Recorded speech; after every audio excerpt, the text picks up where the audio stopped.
गृह मंत्री अमित शाह भी मनीष इधर पहुंच गए हैं सीडीएफ जनरल बिपिन रावत के निवास स्थान पर, जहां पर मधुलिका रावत, सीडीएफ जनरल बिपिन रावत, उनके पार्थिव देह को रखा गया है। उसे श्रद्धांजलि अर्पित करते हुए गृह मंत्री अमित शाह नजर आ रही हैं। पवन जी बिल्कुल, इस वक्त यहाँ डिग्नेटरीज का आना जारी है। अभी उनके पारिवारिक मित्र यहाँ पहुँचे हैं। जनरल रावत को सब याद कर रहे हैं। मधुलिका रावत और जनरल रावत का पार्थिव शरीर यहाँ पहुँचा है और अब सभी पारिवारिक मित्र यहाँ पहुँच रहे हैं। पहले वक्त तय किया गया है नॉन डिफेंस पर्सनल के अंतिम दर्शन के लिए।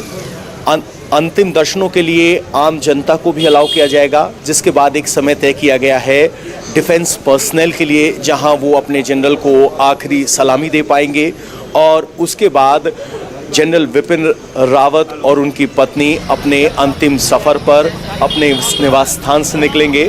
इस सब दुख की घड़ी के बीच जनरल रावत की कही हुई बातें आज हमारे मन में आ रही हैं, ध्यान आ रही हैं कि किस तरह से वो हर बात पे एक नज़रिया रखते थे। एक बार जब उनसे संघर्ष के बारे में पूछा गया तो उन्होंने कहा कि संघर्ष का एक ही परिणाम होता है, जीत, और भारतीय सेना वो सुनिश्चित करने के लिए प्रतिबद्ध है और हम जीतना जानते हैं। कहते थे कि किस तरीके से अगर आप माँ और मातृभूमि की सेवा करते हैं तो स्वर्ग से कम नहीं है। तो कहा जा सकता है कि बिपिन रावत ने अपने प्राण मातृभूमि की सेवा करते हुए आहुति दी।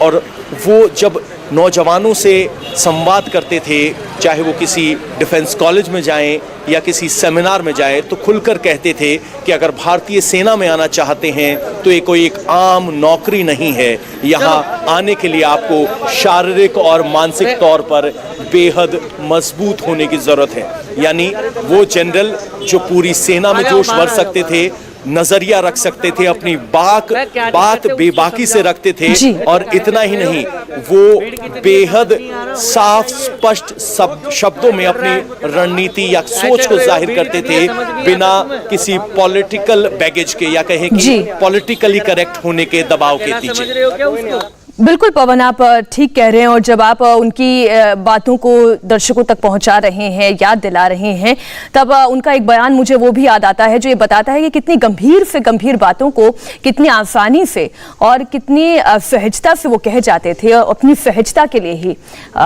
सीडीएफ बिपिन रावत जाने जाते रहे हैं। और इस वक्त गृह मंत्री अमित शाह को आप देख रहे हैं सलाम करते हुए, श्रद्धांजलि अर्पित करते हुए सीडीएफ बिपिन रावत और उनके पत्नी मधुलिका रावत को आप देख पाएंगे। गृह मंत्री ने मधुलिका रावत को भी श्रद्धांजलि अर्पित की। ये तस्वीरें अपने आप में बहुत बोझिल कर देने वाली तस्वीरें हैं। आपका शुक्रिया इन तमाम। मैंने कहा ना कि बहुत सी आवाजें हैं, एक चहल पहल है, लोगों का आना जाना है, गाड़ियों की आवाजें हैं। उस शोर के बीच में भी एक सन्नाटा आप महसूस करेंगे और वो सन्नाटा लोगों के दिलों में है। गौनिका हमारे सहयोगी वो भी मौजूद हैं इस वक्त सीडीएफ जनरल बिपिन रावत के निवास स्थान पर। अभी तक आप किन्हें देख पा रही हैं, कौन कौन, अगर हम डिग्नेटरीज की बात करें या परिवार के सदस्यों की बात करें जो यहाँ पर पहुंचे हैं? गौनिका। बिल्कुल मीनाक्षी, उनका पार्थिव शरीर यहाँ पर पहुँच चुका है और अब धीरे धीरे जो तमाम सिविल डिग्नेटरीज हैं वो यहाँ पर पहुँचना शुरू हो गए हैं। गृह मंत्री अमित शाह सबसे पहले यहाँ पर पहुँचे हैं और अब धीरे धीरे करके तमाम जो कैबिनेट मिनिस्टर्स हैं, इसके अलावा जो अपोजिशन पार्टीज़ के लीडर्स हैं, इसके अलावा उनके परिवार के लोग, वो सब अब धीरे धीरे यहाँ पहुँचेंगे। और उसके बाद एक वक्त रखा गया है जिसमें तमाम मिलिट्री ऑफिसर्स यहाँ पर पहुँचेंगे और उसके बाद 1:30 बजे तक सब अंतिम दर्शन कर पाएंगे और फिर 2 बजे उनकी अंतिम यात्रा यहाँ से निकलेगी। फूलों से सजे हुए उस ट्रक में निकलेगी, क्योंकि अपने बेटे को एक ऐसी बड़ी विदाई सब लोग देना चाहते हैं कि नम आंखों से सब विदाई तो होगी ही, लेकिन उसके साथ साथ वो गर्व का पल भी होगा।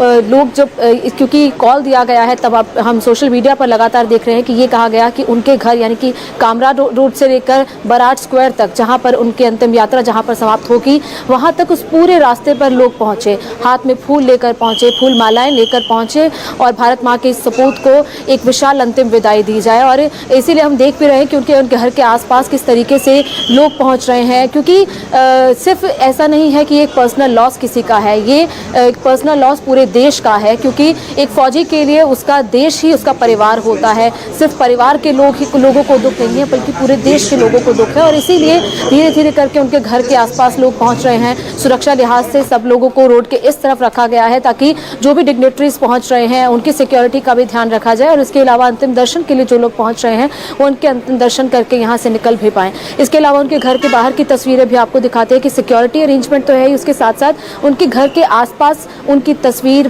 उनकी पत्नी मधुलिका रावत की तस्वीर लगाकर, हार पहनाकर, फूलों की माला अर्पित करके उनके घर के आसपास लोगों ने उस तरीके से भी श्रद्धांजलि अर्पित की है। हर कोई अपने दुख को अलग तरीके से जाहिर कर रहा है, कोई घर पर बैठकर उन्हें श्रद्धांजलि दे रहा है, कोई उनके घर के बाहर आकर उन्हें श्रद्धांजलि दे रहा है, क्योंकि हर किसी के लिए इस वक्त वो गम का ये माहौल है। हर कोई इस चीज़ को हजम नहीं कर पा रहा है कि आखिर ये कैसे हो गया। इंडिया टीवी हर वक्त हर जगह डाउनलोड करने के लिए सर्च करें India TV news Google play store या ऐप स्टोर पर।